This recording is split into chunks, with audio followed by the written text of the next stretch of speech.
Hello?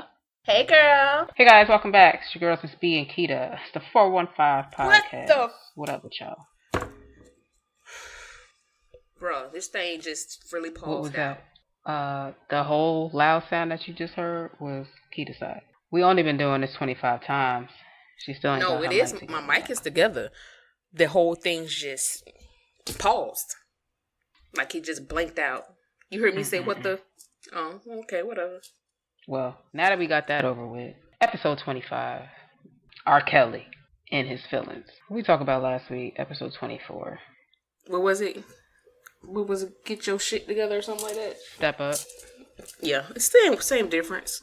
So it's kind of like we still on track with stepping up your game and on forgiveness. So that's two episodes that kind of, I guess, connect for episode 25. So if you haven't heard episode 24, definitely take a listen. Just talking about like how guys really need to step their game up in the dating scene. You know, it's just like take the lead, do better, communicate more. Say what's on your heart. That's all. Scared of rejection, but whatever. That's a whole nother convo. But anyway, Mr. R. Kelly decided to drop a 19-minute song called I Admit. I listened to the whole 19-minute, 11-second song on my way home today from work. And what I gathered from it was, he's so late with this, though. Like, I feel like he's late. I feel like he should have came out with this long time ago. He let stuff get so crazy, haywire, whatever, and then now he want to come out with this whole song. I'm just saying. And the whole time he's saying, I did it. What you do? You said you admitted, but what is you admitting to? You ain't saying nothing. You saying a whole lot, but you not saying nothing. What's your laugh? It's not kind of hard. I listened to the song, and basically he was admitting to, being illiterate. His dyslexia. He was admitting to smashing his girlfriend's best friend. He was admitting to dating. Messing with his best friend girl, something like that. I don't know. Then he talked girlfriend's then he best talked friend. about Aaliyah, the sex tape, the cult. Talked about that. He really didn't talk about it, but go ahead. He gave a reference of Hugh Hefner. If you want to say, it's kind of the same thing, right? Hugh Hefner have 18-year-old girls. Well, he had 18-year-old girls that in Playboy Mansion, right? Well, so he what's white, the difference? so you already know. What's the difference? Come on, what world we live in? What world we live in? It's two worlds. That's the thing. It's okay for Hugh Hefner to do it, but it's not okay for R. Kelly to do it. But look how Hugh Hefner did it. He had mansions. Them girls knew what they was getting in. Those girls knew what they was getting in when they was 18 going to R. Kelly. Think so? Come on now. You know what you're trying to get a come up. I'm gonna go with R. Kelly. I'm about to get his come up, but you didn't know his ass was broke. So when you couldn't get that money, what you tried to do, you exploit him, right? Well, I still feel the same. He should have came out with this a little earlier. Kind of would have saved him and his career, and he wouldn't be as broke as he is right now. That he has to put out a 19-minute track for him to get his money. Well, according to his record, his track, he signed up with his publishers and didn't know. Mm-hmm. So he been broke. All because he couldn't read. Yeah. He sound like what the girl named Fantasia, but she went back to school and now she can read. So what's stopping him? So in a way, it's like excuses. You could say it's excuses. It's a mix. It's a mixture of things because it's a lot of. That's just like on the forgiveness episode. I had some stuff that was bottled up, and people say, "Why you ain't say nothing?" Yeah, if you've never been in that person's shoes and you don't know how it feels and what it does to them, it's kind of hard to start talking about stuff that you're afraid that somebody's going to look at you crazy about. So, just so picture this.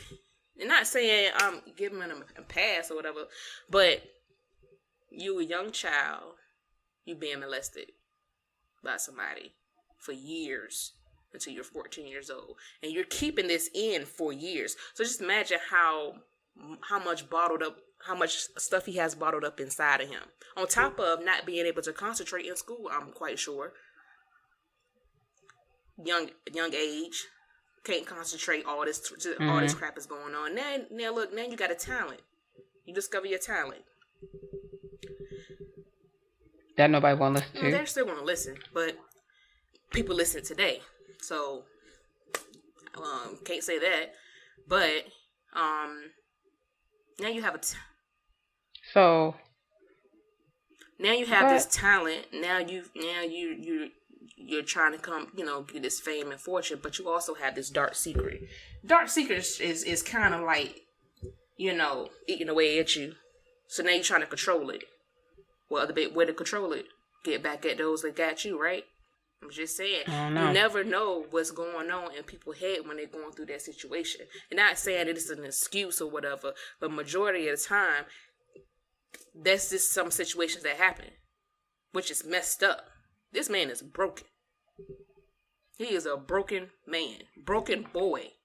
Forget the man. That little boy's still broken. And that's what people don't realize.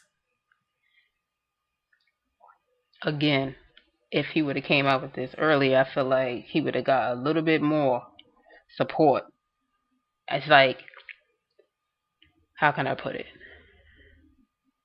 All the stuff that went down with his name, him being erased or banned from Spotify, him losing a whole lot of fans and a whole lot of money and people not really coming out to support him. Now he want to really come to terms with all this stuff.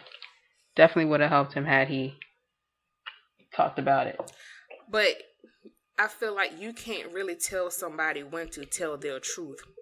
They have to do it at the time they feel like it's necessary for them. We don't know what's going on with his soul right now. We don't know what's going on in this man's head that he feel like he need to let all this stuff go. Like, that is a big weight on your shoulders to be carrying around for years and years and years. Again, not giving an excuse. I ain't never seen a videotape, so I don't know. I was too young. So I saw it, but I know 31, he been in the game 31 years? I'm 35. I remember it clear as day when that whole video came out with him going to the bathroom with that girl. I remember that. That stuff is crazy.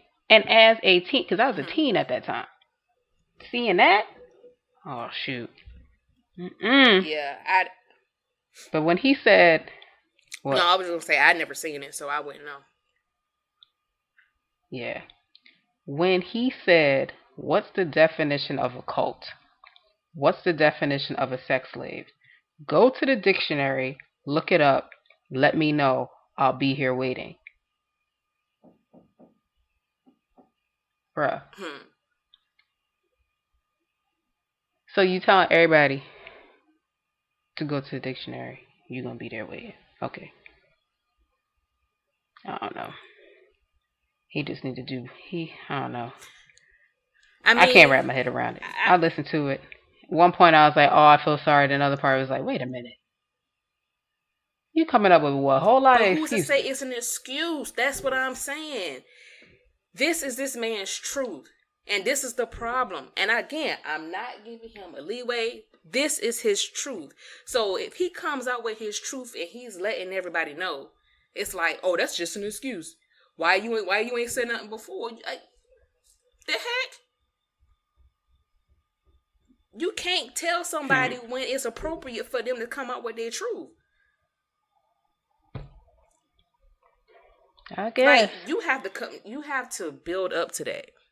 I mean, seriously build up to it. And that's the problem with society today. And then to do it now in the social media age is what's really going to kill it. Because it's crazy how everybody calling him they calling him a pedophile, calling him rapist, whatever. But how many pedophiles are calling him a pedophile behind the screen? how many people got bones in their closet that they ain't ready to release yet, but they judging this man about what he doing. But remember, celebrities got a whole care. different That other man life, is human.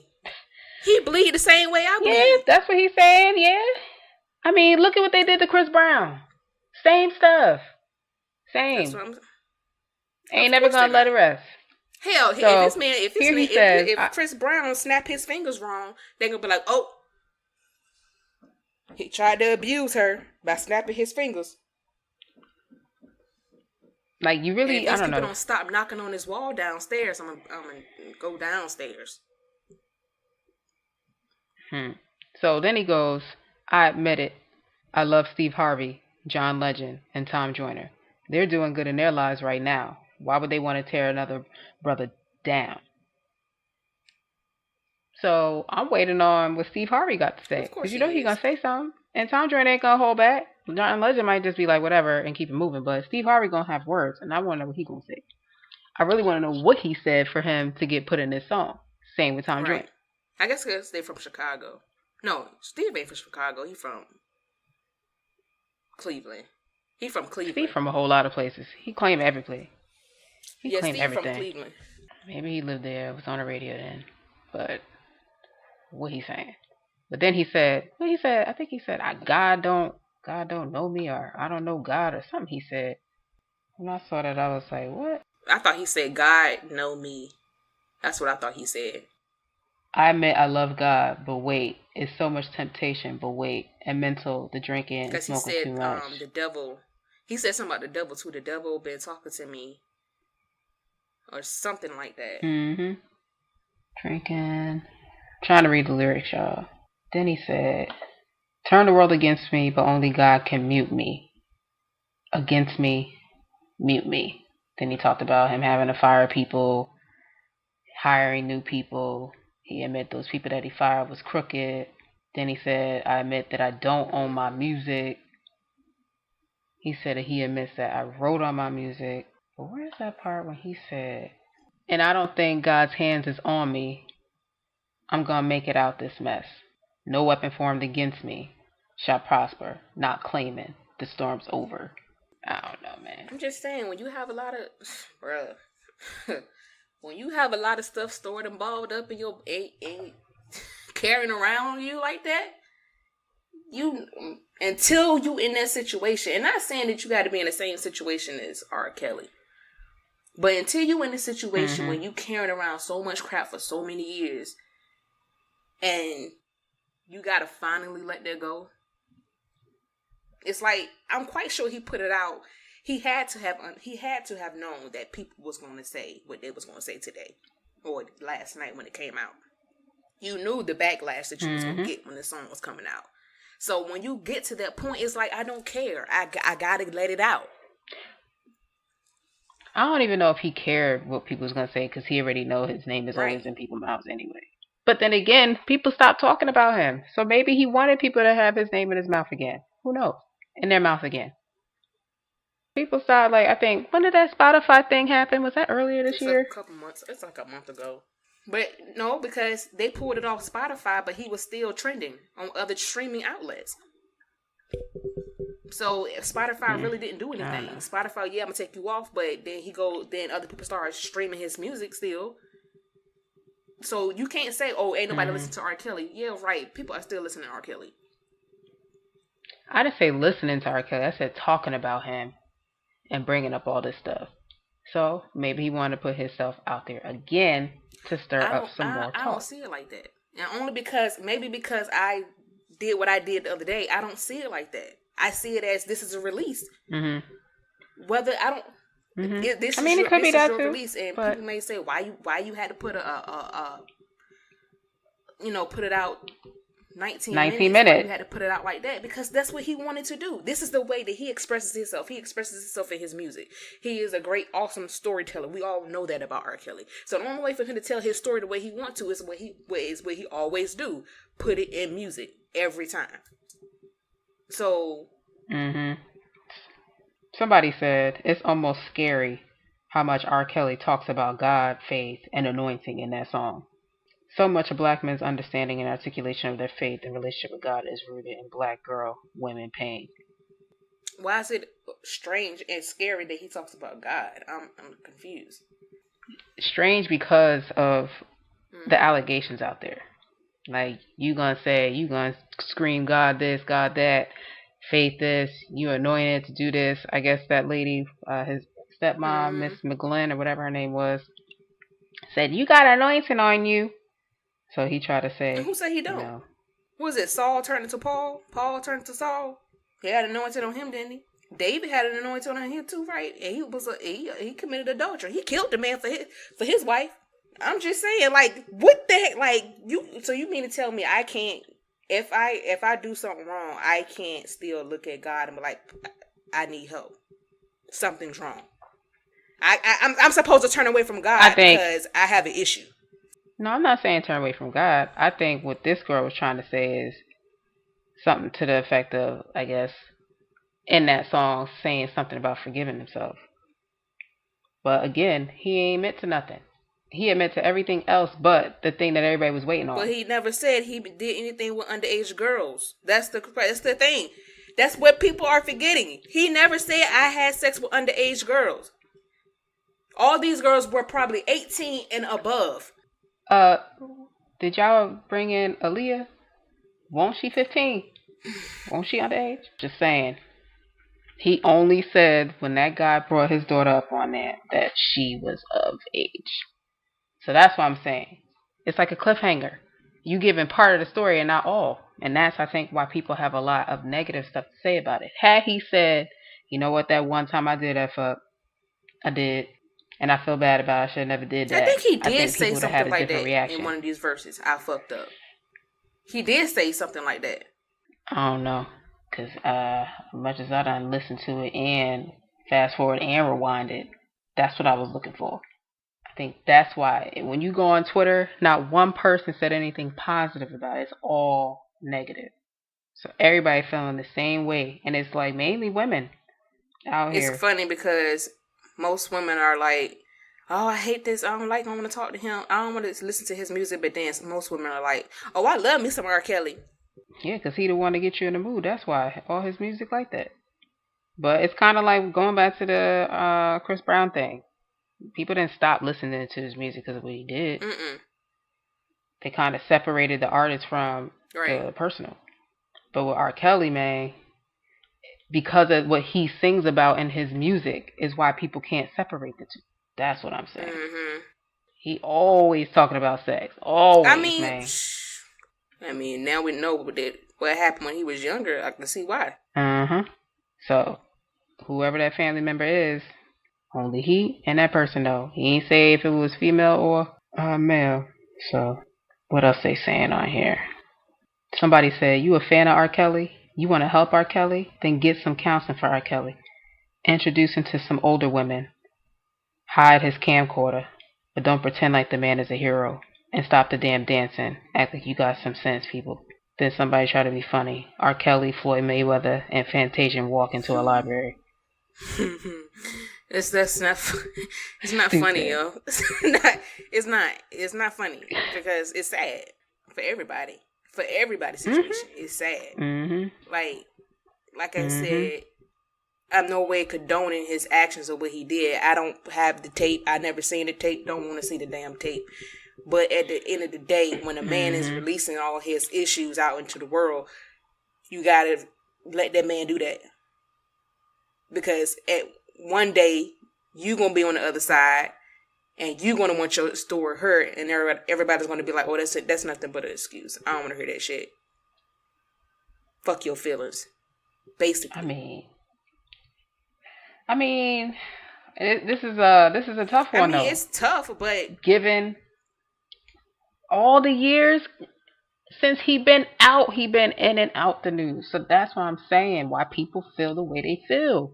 I'm telling you, had he came out with this 19-minute, when first, second, or third allegation came out, whatever the case is, boom. I feel like it would have been a little easier for people to swallow. Now it's just like, what they want to do anyway. They gonna still feel the way they feel. They still gonna call him a pedophile. They gonna still look at Michael Jackson. I don't know. See, again, they separated him, personal, from Right. music. They still, Cause I ain't anytime his gonna music lie, I came on, love me some boom. damn R. Kelly music. I mean, that's I just who mean, I am. yeah. But that doesn't mean, like you said, I can separate this from the music. You know what I'm saying? Mm-hmm. But it, like I said, See, this part right here. He says, but one night at the Ritz, did some ish I shouldn't have did. At the Ritz, shouldn't have did. Went, what did he say?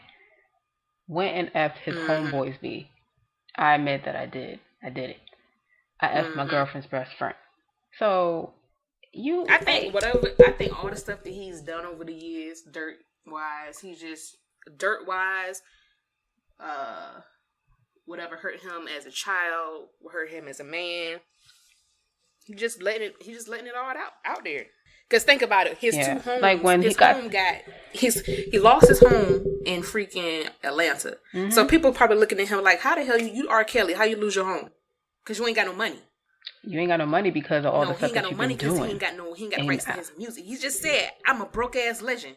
But think about it. If he had all this stuff coming out about him, he still would have some money. He would have a lot of shows. Because remember, the shows was getting canceled. I'm pretty sure tours was getting canceled. That's money. People make money on tours. So all of that stuff, because, like, think about, it's always about branding. That's what it is at the end of the day. It's about a brand. Had how many albums come out during everybody, the assumption of him dealing with young girls, but people were still going on the tour. I mean, people were still buying tickets to go on tour. I mean, was it like his normal? Yes. You know this what I'm saying? Was doing freaking Chocolate Factory, TP 2, 3, whatever. All them albums. Trapped in the Closet. Y'all knew this man was touching it. For what y'all say, allegations of touching little girls or dating little girls or whatever. But y'all was listening to Trapped in the Closet. Hell, y'all went and bought the whole damn series. But everybody was saying, I know I did. I had 1 through 20. Yeah, I watched it, but I mean, think about it. When it became like a little movie thing, that's when it was again, entertainment. This is what I'm saying. Right? Y'all knew that then and watched and listened to and watched, because it was a movie, watched Trapped in the Closet. Y'all know this now, but when this man said, I admit it, oh, I ain't listened to no 19 minutes. Hell, y'all listened to a whole 2 hours. Admit it? What the hell? I'm what the hell did he admit? He, I'm telling you, if he would have said one line, I'm telling you, Keita, if he would have said one line like, you know what? I messed with this underage girl. That was some dumb mess.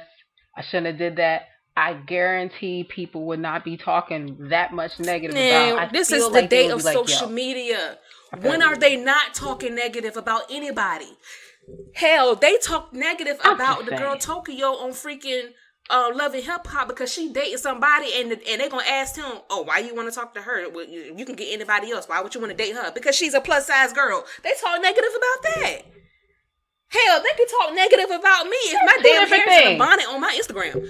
So what makes you think they ain't gonna talk negative about anything this man, if he would have, whether if he said it up here? Let me tell you, when it comes to the kids, underage, rape, all that type of stuff, that's when it gets to be a big problem with people. And that stuff don't sit well. If he would have ever, girl, if he would have ever got called out and would have went to trial and been found guilty, you know he'd be in jail, like a prison, not having a good time. Like, seriously.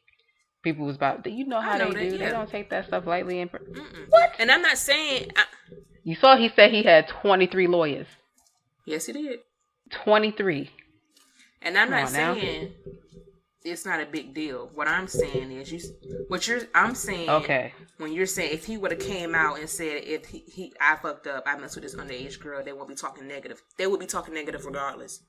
Yes, I'll give you that, but it wouldn't be like to the point where like, man, that dude, everything that they saying is because he ain't saying what he need them to say, what they need him to say. That's what I'm saying. Yeah, people gonna talk negative. Yeah, sure. Look, her toe was hanging off the shoe. Yeah, they're gonna talk about that. Whatever. And not focus on what's happened. But because of this whole, you had a whole 19 minutes and 11 seconds, and the whole time you kept saying, I admit it, I did it. You admitted to everything else that people probably kind of, like you said, knew. He probably got touched as a kid. Yeah. We was waiting on that one line. I think everybody had their ear to that dang phone, whatever the case was, waiting for him to be like, yeah. And that song when I said, what he said? I love you, baby. Mm-hmm. Whatever song that was. They was trying to figure out what song? The song. Now I gotta find it. When he shouted out the guy and the girl, the husband and wife, and then they said, I love you, baby. And they was like, is he saying I love your baby? Or I love you, baby? They was trying to act like it was their kid that he was messing with. Oh my God. You know the song? Now I gotta go listen to it. You know what I'm saying? You know the song. You know the song. I just can't remember the names of the people. Oh, you talking about because they steppers. I think it was steppers. Step in the name of steppers. maybe it wasn't that. They're steppers. Regina and Yeah. Yes. I knew you was gonna get it. You damn R. Kelly fan lover. It's a Step in the Name of Love. Because Regina and George Daniels, I think that's the name. God, yes. I am an R. Kelly fan, aren't and I? he was just like, yeah. Ever since I met you, you and your ex hubby, yeah, both of y'all. Hey. But I'm just saying, if he would have, I'm telling you, if he would have had that one line, because I know I was listening for like, okay, so you gonna say that one time? Come on, because here's the part with the Wendy Williams. Now, Wendy Williams mad with me, but I ain't never offer her no drink. But I admit that she asked me, can I get a little Hennessy? We both turned off our phone. We drank, I smoked, we talked. I admit that I told it all. Our phone, we talked it off. From my good points to my faults. She said, what about Aaliyah? I said, love. She said, what about the tape? I said, hush. I said, my lawyer said, don't say nothing. So I'm just saying, right then and there. People reading through lines already. If I was R. Kelly, I wouldn't talk to goddamn Wendy Williams' ass either. Shit. You talking about Wendy Williams, she know how to get her you story. You gonna tell her your most personal secrets? Come on now. No. Well, what you doing over there having a drink with her then? You know if she's trying to get info? Talking to Wendy Come Williams on now. about Nathan. You are talking to her. She's sitting here asking you questions and you responding. So clearly you thought she was somebody you can say. So that must have been during that time when she was on the radio. Yeah. Yeah. But during that time, come on now. That was her whole. So of course they gonna say hush. You can't talk about that.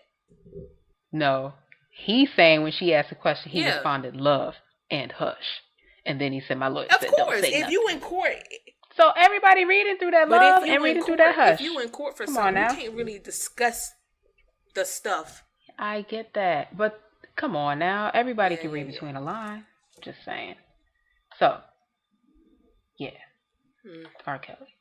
What else he said? When I got to the part where he said, you know, he was molested or whatever from child to 14. And he was so scared to talk about it, how he lost. I think he said while he was asleep, he lost his virginity or something like that. I had a little feeling for him. I was like, oh, dang, that sucks. So you never dealt with it. I get it. But I just need that one line. That's all I needed. And I would have been all right. I'm telling you, there's somebody out there for the same way. Of course we all were looking for that one line, but he ain't gonna give you that one line, man. Okay, I'm just making sure. Everybody looking for it. It would have been a whole different. No. It would have been like this. He would have said, yeah, that one time back in 95, you know, when I went to that hotel, yeah, I was with this young girl, and you know what? That was messed up on my part. I definitely take full ownership of that. Then people would have been on freaking Twitter like, I knew it.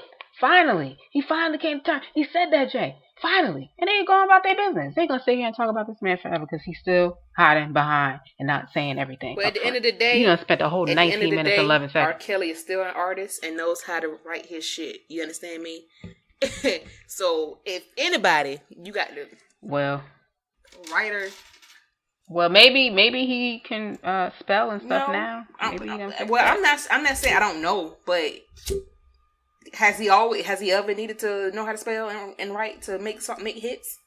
No. Cause he know what he writing, what he reading. He know that. I know a lot of people who can't spell and write, but they ain't out here acting crazy.